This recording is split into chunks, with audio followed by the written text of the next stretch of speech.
Hey guys, welcome back to the channel. Today I'm gonna be reacting to a video about Sweden military unit.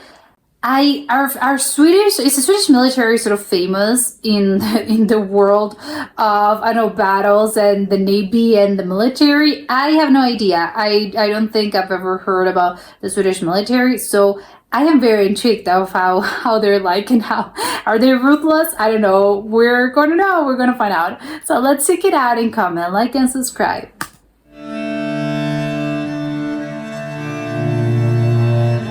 Oh, this is beautiful.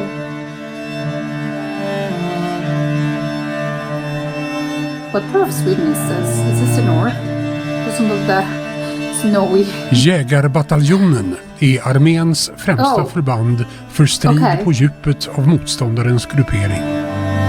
Bataljonen har en särskilt utvecklad förmåga att med hög uthållighet verka i subarktisk, ödemarks och bergsterräng. Even I think the military, you gotta be super strong, and to survive in this kind of environment, you have to be 1,000 times extra strong.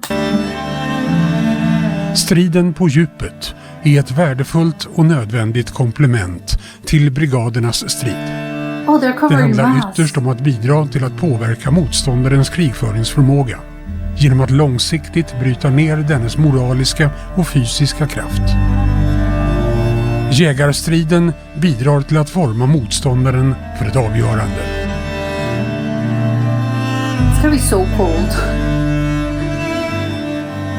Jägarstriden utförs med små och lättrörliga enheter som med olika stridsmedel och metoder stör, försvårar och hindrar motståndarens verksamhet. It's funny because they kind of look ridiculous with the whole getup, but of course it's very effective, and it's, oh, you're laughing. Well, you're not going to be laughing once they come at you and they'll kill you. Genom att operera på djupet inhämtar jägarna kontinuerligt information om motståndaren, terrängen eller andra förhållanden och bidrar därmed till högre chefs lägesuppfattning. Jägarbataljonen är därför också en utomordentlig underrättelseresurs. That's so hidden. If I were walking around that place, I had no idea this was there. Terrängkännedom. If I ever go to Sweden, I'm gonna be scared. I'm gonna be, oh my god, they're observing me. Det dolda uppträdandet i kombination med en utspridd gruppering bidrar till att jägarna snabbt och oväntat kan slå till mot motståndarens gränssättande resurser och högvärdiga mål långt bakom fronten. Oh my god.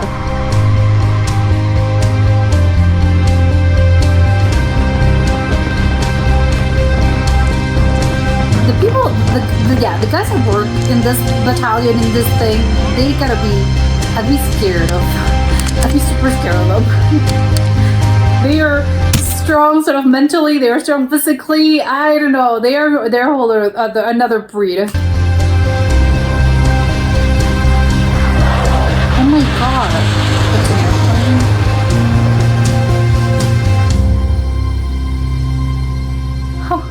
How are they keeping track of where they are? All those mountains look absolutely the same to me.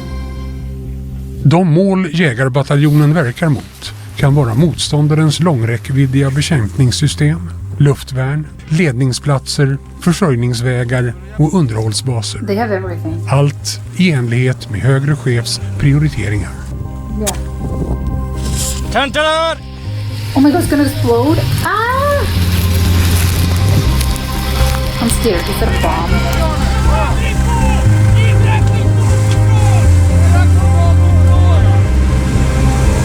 Oh, it's sort of, oh my god, I wanna be the guy that's just sort of chilling. Well, not chilling, of course, you're never chilling, but this looks fun. Oh my god. Bidrar detta till att motståndaren tvingas till motåtgärder som binder resurser och begränsar handlingsfriheten över hela det operativa djupet. It's a very wide area, or is this the same area but very different weather? Oh my god, oh my god. Okay. Is this some sort of exercise? I know, I'm scared. What are they doing? They're killing people? Oh my god.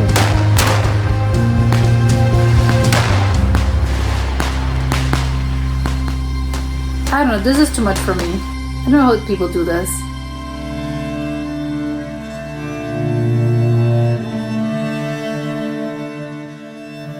Förutom att lösa spanings- och stridsuppgifter kan plutonsenheten även leda flyg- och artilleriunderstöd. För att jägarnas insatser ska kunna ledas, samordnas och för att bygga upp ytterligare uthållighet i form av exempelvis kvalificerad sjukvård. Okay, that guy had a bloody knee. Hopefully it was all for show and it wasn't, no, this guy was literally injured. Krävs speciellt och särskilt anpassade stödfunktioner. Dessa funktioner ingår organisatoriskt i en förstärkningsskvadron i bataljonen. Här finns specialister på ledning, samband, sjukvård, alpin rörlighet, transporter. Yeah, moving in those altitudes and in this terrain, it's not easy. You have to know exactly what you're doing. Och underhåll av jägarförband. Förstärkningsskvadronen är en del av Jägarbataljonen och är avgörande för att jägarbataljonssystemet ska nå full effekt. Yeah, I love it because it's sort of like a puzzle and each person or each battalion, well, battalion and no squad has its own sort of job and they all fit perfectly.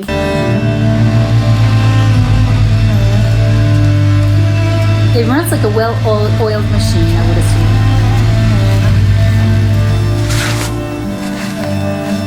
Is that camouflage? Oh my god, it's crazy. Again, I'm seeing them like this and oh come on, this looks ridiculous. It looks like a costume. But once you're in the actual sort of terrain and in the woods, they're indistinguishable and you're just gonna walk right past through them and never gonna know that's a person. Jägarbataljonen är aldrig synlig för motståndaren, men skapar en bredd av hot som undergräver motståndarens vilja och förlamar dennes handlingsfrihet. Jag tror på vinden ser ut att blåsa typ. Oh my God. In this case, if I hadn't seen the gun of them speaking, I would have never realized there were these two guys there. Kunde från klockan 3. This is insane. För operativa och taktiska förflyttningar av jägarförband utnyttjas ofta helikopter, där både personal, utrustning och förnödenheter kan lyftas över stora avstånd på kort tid. And I would assume in harsh weather as well. They're more practical.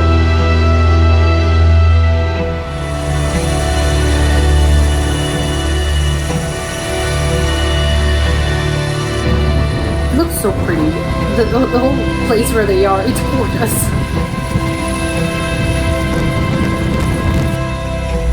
That's a huge chopper. It's gonna be so cold.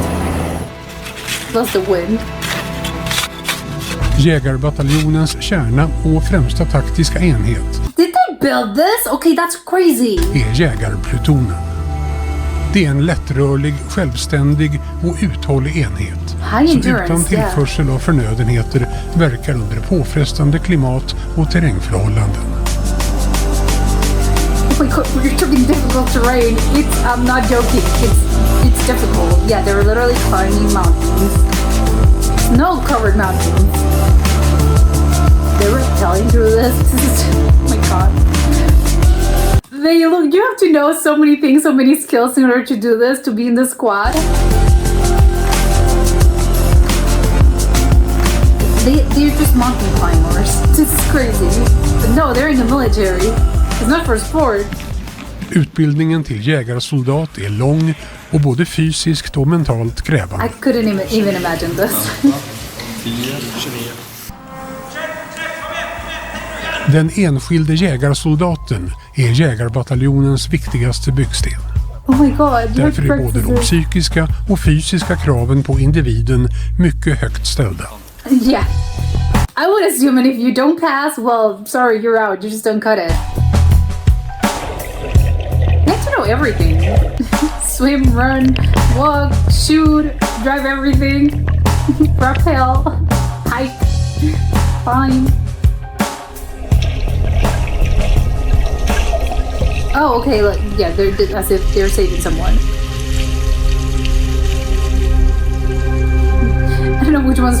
This one at least, compared to the other training exercises, at least I guess the pool is sort of warm, so well, this is nice.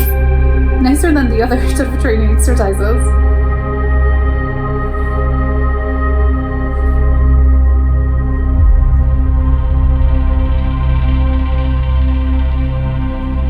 Arméns Jägarbataljon är mångsidig, uthållig och lätt. En unik försvarsmaktsresurs i alla konfliktnivåer. Små enheter, svåra förhållanden, stor effekt. Effective. Oh my god. This is creepy to me and scary.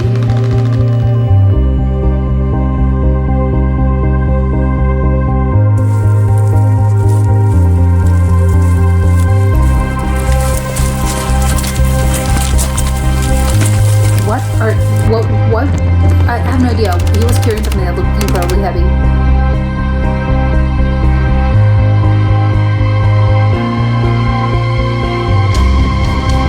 Oh my god. Because at night you have to be there. What was that? Oh my god.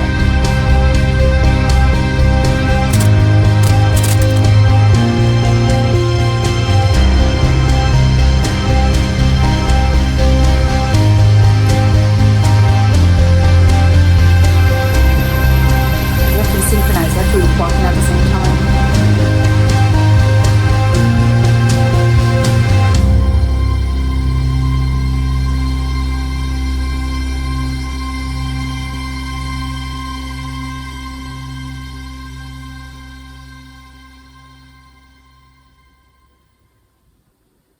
Wow. Okay. This I just mentioned earlier on when the video first started. I have no idea if they are known in the Swedish military, if the Swedish military is known. But now, okay, yeah, I'm pretty sure they definitely they are known. I guess if you're into a sort of military, I don't know, the Navy, whatever sort of military battalions and stuff they are, I'm guessing, yeah, they are pretty known worldwide. I think this is crazy. I think every time that I see sort of military training exercises, I know each country does their own thing, and it's each battalion, each sort of squad, and each sort of component of the military does obviously things in a very different way, and each country must have their own sort of training exercises and methods and stuff, and strategies. But it's always mind-blowing to me how sort of it's everything. I don't know how these people don't end up with PTSD. The whole thing. It's also, you're just constantly hearing the shoots. And maybe at some time you kind of get used to this, but I don't know, it's so incredibly loud. And it's not even, well, yeah, in this case, they're only sort of exercises and they're sort of, you know, they're training and it's not an actual conflict. But still, I think their whole constant shooting, and it's all just, oh my god, this is scary and this is awful. And obviously they also I would assume that they get a lot of psychological attention, but still, they gotta be so strong mentally. And that's not even getting into, I think, the physical part, because I think you get to a point when, at least I think, in which all the physical parts are kind of, I think they're a little bit less demanding, because once they train and they get to this level of training, once they do this enough and they do this, it kind of becomes second nature, as in, you know, the type of things that their bodies can handle and they can do. It's just, again, at one point that just becomes, it's muscle memory. And because, again, these people didn't just wake up one day and decided, oh, I'm going to go to the wilderness, I'm going to join the Swedish squad, and yeah, I'm going to be great at it. No, of course, this is years and years of training. So it just becomes muscle memory for you. And of course you have to keep up and you have to keep training. But again, at some point, all the physical parts, I would assume, is just, it's there. Your muscles are there. Your body knows what to do. But the hard part, I think, is the psychological aspect of this. Not just I want to give up and I can't. I'm cold. It's rainy. I know it's snowing. And again, I don't want to be here. I have aches. I have pains. And no, I don't want to keep walking anymore. But no, your body can absolutely keep walking. But again, it's just sort of the mental thing in your brain, basically, that's telling you, no, I don't want to do this, and this is the hard part. So I guess this is that's what I mean when I say, I guess they must have a lot of psychological training. And not just that, because I think, and obviously this is just one of the little things, because then you have this thing of you're so completely isolated. The place looks gorgeous. I mean, the place itself in this wilderness, this beautiful place, it is very beautiful. But I'm thinking about this in, oh, it's beautiful to look at. I would love to go. Yeah, but I would love to go as in, to spend maybe a weekend. But I'm not, these people spend, it's day after day after day after day. I don't know if they are sort of deployed over there for months at a time or weeks at a time. But when it comes to all these sort of beautiful wilderness, and even if you love, oh, how quiet it is, how I love nature, it comes to a point where I think all those mountains and all those empty spaces, I think, can be overwhelming. And you can sort of feel, you can kind of go crazy. And again, it's not just because, you have to train and all that, but I think maybe, I'm guessing you come to a point, and it comes to a point where you just wake up one day and you're just, I can't handle this anymore. And you look around and there's nothing for miles and miles. And you keep walking and walking, and you hike and you climb mountains, and there's nothing. And again, it's very beautiful, but yeah, to do this a few days or a weekend, I think that's fine. But once you do this, and besides that, you have to take into account, it's not just this, but again, you're putting your body through a lot of physical extremes, and it's cold and it's snowing, and again, you have to be, you have teammates, and it's all a team. And I think all those sort of special forces and task forces work. But again, sort of the weakest link is as weak as, I don't know how to phrase this, but I know it's sort of like the weakest link in this sort of group. It makes us weak as a whole group. So you're only, I think it's only, I would assume you're only as strong as your sort of least sort of, as your weakest sort of link, I would assume. So you have to, there's also the added pressure of you have to be good for your teammates and for your squad. And besides, you're spending a lot of time in a very, again, enclosed, not technically enclosed, but again, you're just seeing these people one day after the other, and you're not seeing anyone else probably. And it gets a little, oh my God, they're starting getting on my nerves. And again, you're just, and even though you obviously, and you don't have to like them, because I think that's one of the things. It's not, as in the social aspect, you don't have to like them, because obviously you can't like everyone, and not everyone's going to be your bestest of friends. But there's still a sort of commitment. And again, some people just grate on your nerves, or maybe again, you're so stressed that you're just, oh my God, please shut up. I don't want to listen to you. Or maybe it's the other thing, or maybe you just spend so many days without talking, or just where you're just thinking about this and your brain needs a break. Then again, the psychological and sort of social aspects of this, I would assume are kind of there's gotta be the toughest part. At least I believe. Obviously, I don't know, and I've never spoken to any of this sort of guys, but I would assume that's probably the hardest part as well. And of course I bet they have, of course, psychologists and yeah, people they can talk this through. But still, it's gonna be a crazy sort of training. It's gonna be a crazy job to have. I'm wondering if, I don't know, can you retire? Do they retire early? I don't know, because I know that some jobs are so stressful. They tell you to retire very early on, because it's not feasible to do this long term. But at the same time, I feel if this is your life, and you kind of your brain, I think, switches and changes. And you kind of have to, I don't think it's hard to, it's hard to deprogram this sort of training for, if you've done this for years, it's going to be really hard. So I don't know if it's the opposite, and maybe people are, I don't want to retire just because this is the only thing I've ever known. And again, my body, so it's ingrained in me and in my brain and in my body, so I can't do anything else. So I don't know, I'm wondering how they go along with this, but it's crazy. It's gonna be so hard. I don't know. I would like to trail them for maybe a few days, but maybe no more than a weekend, just because I'm curious to see again the conditions in which these guys operate. But at the same time, what? I take my hats off to you. You guys are incredible, and I don't know how people do this again for years and years at a time, because it's crazy. And again, you can say this about every sort of military task force, because they are incredible in their own way. But I think it depends on the little particularities, and each, I think, task force is different and harder and challenging in their own little ways. And in this case, I think definitely the sort of the wilderness part of it all, I think it's the greatest challenge, I think, from what I could tell. And yes, and you have to sort of mix, and you have to sort of be one with the woods, and yeah, and but at the same time, it's sort of your enemy. I don't know. I think nature is incredible, but at the same time, it can also be quite scary and awe-inducing. But at the same time, it can bring a lot of, I don't know, a lot of pressures in for the human mind. So this was crazy. I loved it, but yeah, crazy. But that was it for today, and I'll see you soon. Bye.